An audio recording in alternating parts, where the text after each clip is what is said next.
अंतरिक्ष में यात्रा करने वाला पहला कौन था?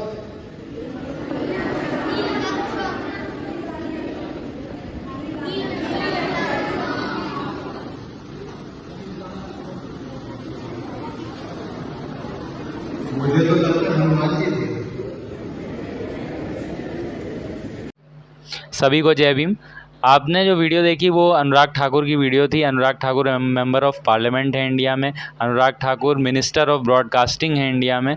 और ये इन्होंने इस वीडियो में बच्चों का एक सवाल का जवाब दिया। बच्चों को इन्होंने बताया कि बच्चों से पहले इन्होंने पूछा कि जो है सबसे पहले अंतरिक्ष में कौन गया था, तो बच्चों ने जवाब दिया नील आर्मस्ट्रॉन्ग। और इन्होंने उसके बाद बोला कि नहीं सर, मुझे लगता है हनुमान गए थे।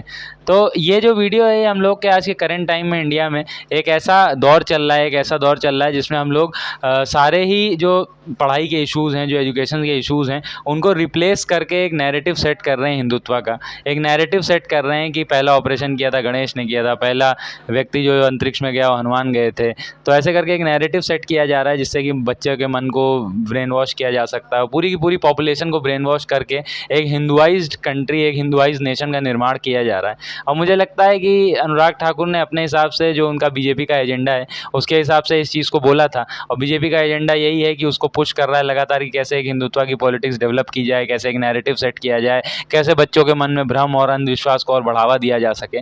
तो इस भ्रम और अंधविश्वास का बढ़ावा जो सरकार है, करंट गवर्नमेंट है, कहाँ तक देगी, कैसे देगी, हम लोग देख ही रहे हैं अभी। और भी साथ ही साथ हम लोगों ने न्यू एजुकेशन पॉलिसी देखी। न्यू एजुकेशन पॉलिसी में सरस्वती वंदना ऐड की गई है। न्यू एजुकेशन पॉलिसी में वास्तुकला ऐड की गई है। और ये इसके साथ साथ अभी आप काफ़ी कुछ चीज़ों का प्रमोशन देखते होंगे जो करंट दौर में हो रहा है, जो कि स्यूडो साइंस ऑलरेडी घोषित है। जैसे आप चाहे वो ज्योतिर्विज्ञान हो गया या हॉरोस्कोप हो गया, उन चीज़ों का जिनको स्यूडो साइंस ऑलरेडी घोषित हैं, जिनको कोई भी साइंस नहीं एक्सेप्ट करता है, पूरे वर्ल्ड में कोई भी यूनिवर्सिटी नहीं पढ़ाती, कोई कॉलेज नहीं पढ़ाता, लेकिन इंडिया अकेले उसको कल्चर के नाम पे प्रमोट कर रहा है, ट्रेडिशन के नाम पे प्रमोट कर रहा है।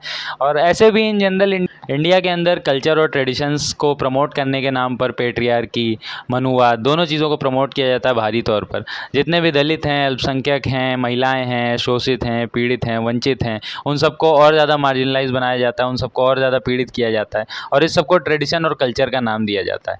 खास करके अगर मैं बात करूँ पेट्रियार्की की, तो इंडिया के अंदर पेट्रियार्की बहुत भारी तरीके से समाहित है। बहुत अंदर तक, बहुत डीपली पेट्रियार्की की रूट्स इंडिया के कल्चर में रही हैं। और मुझे लगता है कि केवल इंडिया के कल्चर या किसी एक रिलीजन को टारगेट करने के लिए मैं ये नहीं कह रहा हूँ, क्योंकि कोई भी रिलीजन हो, मोस्टली पेट्रियार्की सारे रिलीजन्स में रहती है। सारे ही धर्मों में पितृसत्ता का भारी प्रभाव रहता है। सारे ही धर्मों में महिलाओं का शोषण, महिलाओं को दबाना बहुत ही कॉमन रहा है। और इंडिया के अंदर भी कोई एक्सेप्शन नहीं है। इंडिया के अंदर भी महिलाओं का दमन उसी प्रकार से होता आ रहा है।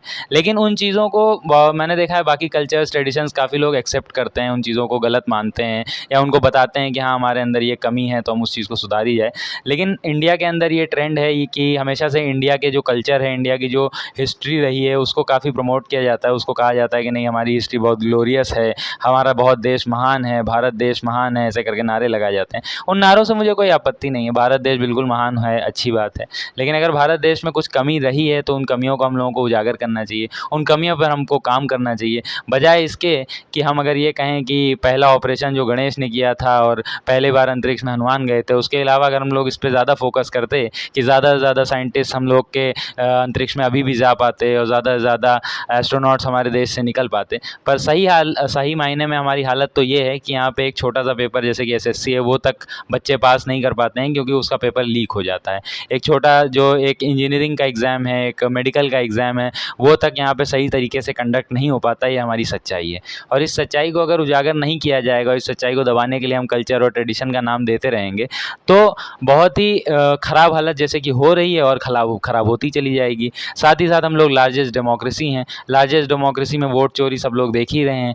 वोट चोरी के साथ साथ अगर हम लार्जेस्ट डेमोक्रेसी हैं, मुझे लगता है तो ये जनता का एक बहुत बड़ा दायित्व बनता है कि हम लोग इन सब चीज़ों के ऊपर एक्ट करें, इन सब चीज़ों के ऊपर वर्क करें, इन सब चीज़ों को गलत पॉइंट आउट करें। अगर सरकार कुछ गलत कर रही है तो ये बीइंग सिटीजन्स ऑफ इंडिया हम लोगों को पॉइंट आउट करना चाहिए कि नहीं, आप कुछ गलत कर रहे हैं, हमको उसके खिलाफ पीसफुली प्रोटेस्ट करना चाहिए, हमको उसके खिलाफ एटलीस्ट ऑर्गेनाइज करना चाहिए। क्योंकि मैंने कहीं पे एक कोट पढ़ा था कि जो लोग अपने को पॉलिटिकल नहीं मानते हैं, जो लोग वॉर नहीं चाहते हैं, उनको पीसफुली ऑर्गेनाइज़ करना बहुत अच्छे से आना चाहिए।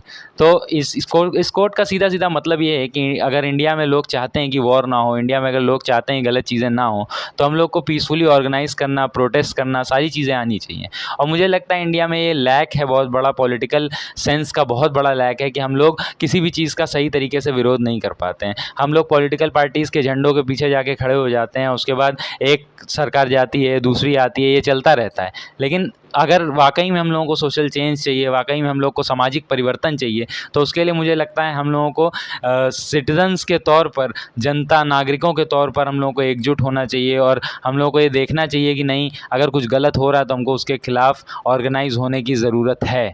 और बीइंग स्टूडेंट्स, चाहे वो छात्र हों, महिलाएँ हों, मज़दूर हों या फिर और भी कोई किसान हों, कोई भी लोग हों, तो उन लोगों को इसके खिलाफ़ ऑर्गेनाइज़ होना चाहिए। और मुझे लगता है जिन तक ये बात नहीं पहुँच पाती, जैसे मज़दूर और किसान ख़ासकर, मैंने कई बार देखा है कि उन लोगों में एजुकेशन और ऑर्गेनाइज़िंग की कमी रह जाती है, या फिर अगर हो भी जाते हैं तो जो भी गरीब किसान हैं या मज़दूर हैं, मैंने अक्सर देखा है कि वो लोग के ऑर्गेनाइज़ होने का तरीका डिफरेंट रहता है। उन लोग को ऑर्गेनाइज़ होने के लिए बड़े-बड़े बैनर, बड़ी-बड़ी पार्टियाँ अप्रोच कर लेती हैं और वो लोग उसी तरह से ऑर्गेनाइज़ होते हैं। पर मुझे लगता है वही चीज़ सेम स्टूडेंट्स के साथ भी है, क्योंकि छात्रों के भी मैंने देखा है जितने भी छात्र संगठन बने रहते हैं, क्योंकि हम खुद पीएचडी कर रहे हैं, मैं खुद एक छात्र संगठन का अध्यक्ष हूँ। तो अगर हम लोग का इंडिपेंडेंट ऑर्गेनाइजेशन है, पर मैंने देखे हैं मोस्टली जो छात्र ऑर्गेनाइजेशन हैं, वो सारे किसी न किसी पॉलिटिकल पार्टी से एफिलिएटेड रहते हैं, वो किसी न किसी पॉलिटिकल पार्टी से फंडेड रहते हैं। और उसका नतीजा ये निकलता है कि छात्र हों, किसान हों, मज़दूर हों, उनके अपने मसले कभी भी उसमें निकल के नहीं आ पाते हैं। हमेशा उसमें मसले निकल के आते हैं उस पॉलिटिकल पार्टी के, उस संगठन के जिससे वो जुड़े हुए हैं, और उन मसलों का होता कुछ नहीं है, क्योंकि अल्टीमेटली बड़ा इशू वही बनता है जो पॉलिटिकल पार्टी को मैटर करता है। तो उसी तरीके से आज की तारीख में अगर हम बात करें कि ये जो अनुराग ठाकुर ने बोला है, अब अनुराग ठाकुर का इशू बस इतना सा था कि जो है उनका हिंदुआइजेशन का प्रोसेस चालू है, और उनको हिंदुआइजेशन का प्रोसेस, हिंदूकरण का प्रोसेस लगातार चालू रखना है, सारे यूनिवर्सिटी लेवल पे, कैंपस लेवल पे, देश के लेवल पे, ऑफिस के लेवल पे, हर जगह पे। तो वो हिंदुत्ववादी जो उनका प्रोसेस है वो चलता जा रहा है। अब हम लोग उसमें क्या कर सकते हैं? हम लोग अगर डेमोक्रेटिक जनता होने के नाते, अगर हम लोग कोई भी बात कर रहे हैं, अगर हम लोग कोई भी बात बोल रहे हैं, अगर हमको लग रहा है कि कुछ गलत चल रहा है, तो हम लोग एटलीस्ट उसके खिलाफ पीसफुली ऑर्गेनाइज हो सकते हैं, हम लोग एटलीस्ट उसके खिलाफ आवाज़ उठा सकते हैं, हम लोग एटलीस्ट उसके बारे में बात कर सकते हैं, मिनिमम से मिनिमम हम लोग उसके बारे में बात कर सकते हैं। तो मेरा सबसे यही कहना है, इसमें अनुरोध है कि हम लोग प्लीज़ इसके बारे में बात करना शुरू करें, और जो भी चीज़ें गलत हो रही हैं उसको ट्रेडिशन और कल्चर का नाम ना दे करके उसको पॉइंट आउट करें, उसको बताएं कि हाँ ये गलत हो रहा है, और उसके बाद उस पर बात करके उसको चेंज करने की कोशिश की जाए। तभी मुझे लगता है सामाजिक परिवर्तन की गति तेज़ होगी। सभी को धन्यवाद। जय भीम।